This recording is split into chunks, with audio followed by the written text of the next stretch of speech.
You bought the brand new drill. Top of the line. Brushless motor, LED light, Bluetooth connectivity, the works. Paid good money for it. Used it hard for 2 years. Then one day, the control board fries. You call the manufacturer. Parts are discontinued. The repair shop quotes you more than the tool is worth. So you trash it. Meanwhile, your buddy is still running a beat-up corded drill from 2003. Dropped it off a scaffold twice. Kicks like a mule. But it starts every single morning. That right there is the whole story. And if you want to know why more and more pros are quietly going back to old school iron instead of chasing the newest release, stick around. Because this goes a lot deeper than nostalgia. I've been working with tools for over a decade. Job sites, wood shops, garages, rental properties. I've watched good tools get replaced with flashier tools, and I've watched those flashier tools let people down at the worst possible moment. I'm not selling you anything. I'm not sponsored by anyone. I'm just telling you what the guys with calloused hands already know and what most YouTube reviewers are never gonna say out loud. Here's the thing. This video is not about saying all new tools are garbage. That's not the point. Some of the best tools on the market right now are genuinely excellent. But here's the real problem. The gap between a great new tool and a mediocre new tool has gotten wider. And most buyers can't tell the difference until it's too late. Meanwhile, a well-maintained tool from 15 or 20 years ago, from a real commercial-grade lineup, was built under a completely different philosophy. Built to be fixed. Built to keep running. Built for a guy whose livelihood depended on that thing working every day. That's the difference. And we're gonna break down exactly why, one layer at a time. Let's start with the simplest reason. Old tools have fewer things that can break. Think about a heavy-duty corded drill from the mid-2000s. What's in there? A motor. A switch. A gear train. A chuck. That's basically it. 4 main systems. If something goes wrong, you've got 4 places to look. Now think about a modern mid-range cordless drill. You've got a brushless motor, which is actually great, but you also have soft start electronics, meaning a tiny circuit that ramps up the power gently so you don't feel the kickoff. You've got electronic braking, which stops the chuck fast when you release the trigger. You've got a battery management system. You've got thermal protection chips. Some models have Bluetooth. Some have digital torque control. Every single one of those is a potential failure point. I'm not saying those features are bad. Soft start is genuinely nice on delicate work. Electronic braking is a real safety upgrade. But here's the professional math. Every extra layer of electronics between you and the motor is one more thing that can strand you on a Tuesday morning when you've got a crew waiting and a deadline burning. One bad capacitor, one moisture hit on a control board, and your whole tool is a paperweight. And unlike a worn-out carbon brush, which costs about $4 and takes 10 minutes to swap, that control board is not something most people are fixing in the field. Which brings us to the biggest reason. And this is the one most people never think about until they're standing at a repair counter getting bad news. Serviceability. Say that word out loud. Serviceability. It means, can you fix this thing? Can you take it apart, identify the problem, find the part, and put it back together? Old commercial-grade tools were designed with that in mind. They used standard screws, not proprietary Torx bits designed to keep you out. The housings were thick and the tolerances were generous. Carbon brushes, which are the little blocks of graphite that carry current to the spinning part of a brushed motor, were designed to be user-replaceable.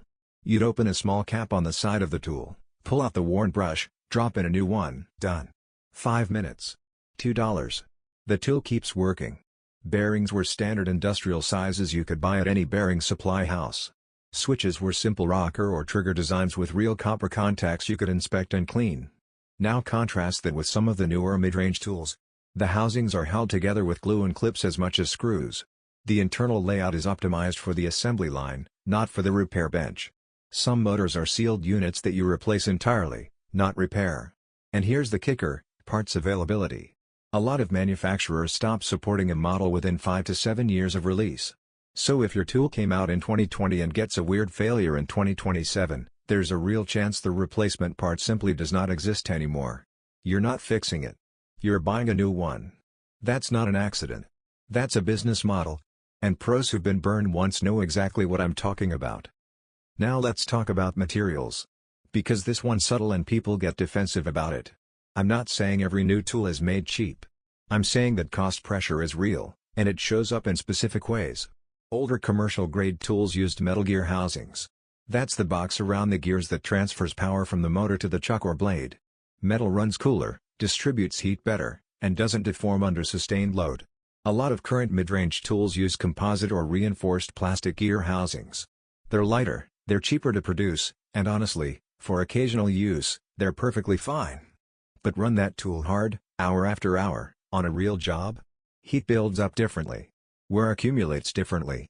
The plastic housing can develop micro-deformation over time, which changes the gear mesh, which creates more noise, more wear, more heat, and eventually, failure. You'll also notice it in smaller things. The feel of the trigger. The firmness of the mode selector collar. The stability of the depth stop on a drill. Old tools had these made from metal stampings or thick nylon with real springs. Some current tools have them made from whatever gets the weight down and the margin up. Again, not universal. The high-end professional lines from the major brands still use excellent materials.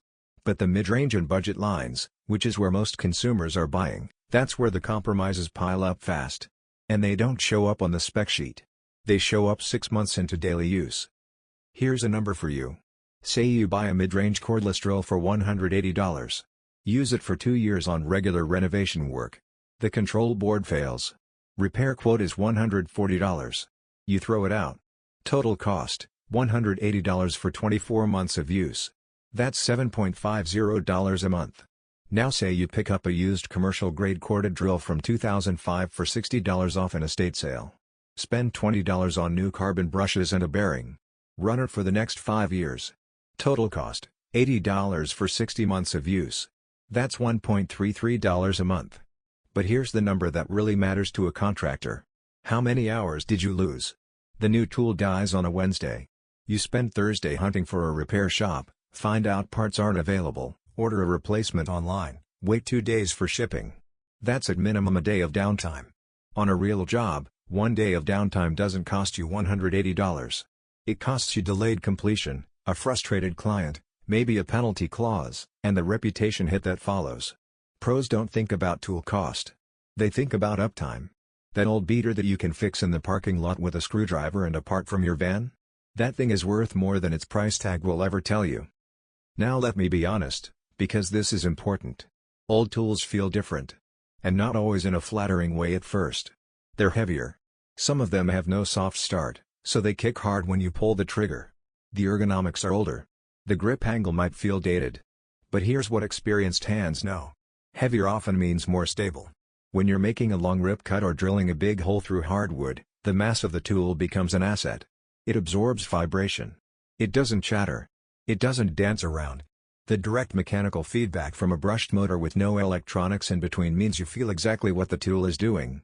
You feel the bit catch. You feel the blade bind. You feel load increasing before it becomes a problem. That sensory feedback is real. It's learned. And a lot of pros who switch back to older tools will tell you the same thing. I know exactly what this tool is doing at all times. That predictability, that trust, is worth a lot on a day when precision matters. But stop. Don't run out and buy every old tool you see. Because here's where people make the mistake in the other direction. Not all old tools are worth your money. Some of them are genuinely done. If you're looking at a used tool and you smell something burnt when you run it, walk away. That's insulation breaking down on the motor windings, and it means the motor is on its last legs. If the chuck or spindle has visible wobble, that bearing is gone and the wear on the shaft might be terminal. If gears are grinding or winding under no load, the gear train is damaged and the repair may cost more than the tool is worth. If the plastic housing is cracked near a stress point, like near the trigger guard or near the chuck collar, that's structural and dangerous. And if the battery platform is dead, meaning the manufacturer no longer makes batteries for that system and the aftermarket options are poor, then a cordless old tool is just a heavy anchor. Also, I have to say this clearly. Do not open up or attempt to repair lithium-ion battery packs unless you actually know what you're doing. A damaged lithium cell can cause a fire. If a battery pack is swollen, leaking, or running very hot, do not charge it, do not open it, and dispose of it properly through a certified collection point. That is non-negotiable. So when should you buy new? Genuinely. Let's be fair here.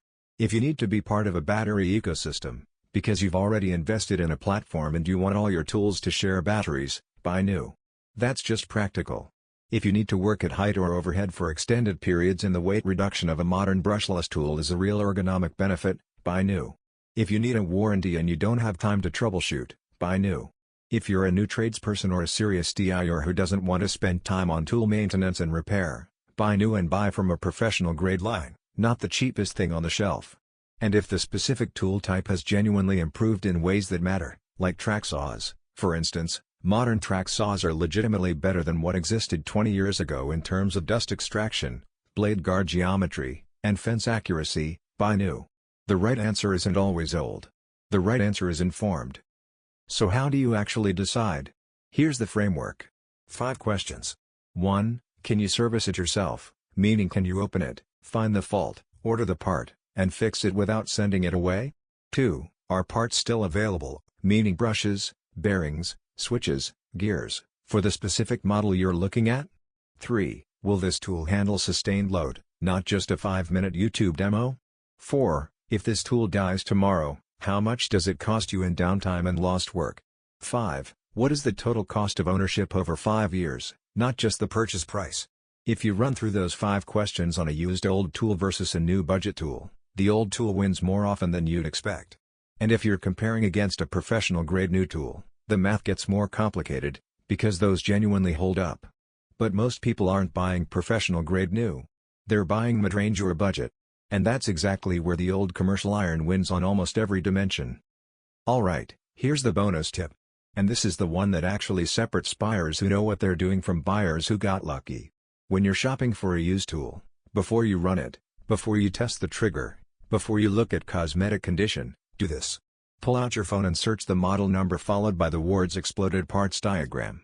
If you can find a clean exploded diagram with part numbers, that means the tool was engineered to a standard that supports field service. Now take the 3 most wear-prone parts, usually the carbon brushes, the main bearing, and the armature switch, and search each part number on a supplier site. If those 3 parts are in stock, available for under $30 combined, and have been consistently available for years, you've found a tool worth buying. If those parts are discontinued, backordered indefinitely, or only available from a single sketchy reseller at inflated prices, walk away regardless of how good the tool looks or how cheap the asking price is. The cosmetic condition of a used tool tells you almost nothing. The parts availability tells you everything. A tool with a scuffed housing and full parts support is worth 10 times more than a pristine-looking machine you can never repair. That's the real evaluation. That's what the pros who've been doing this for 20 years already know. Now go check your toolbox.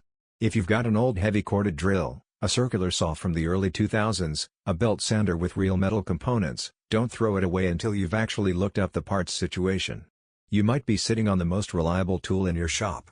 And if you've got a mid-range cordless that's been giving you grief, ask yourself those 5 questions before you just go buy another one exactly like it. Drop in the comments what your most reliable old tool is. Or tell me which new tool has let you down. Because those are the real reviews that matter. Not the unboxing. Not the spec sheet. The field experience. And if you want a full video on which specific old tool models are worth hunting down right now, let me know down below. I've got a list and I'm ready to go.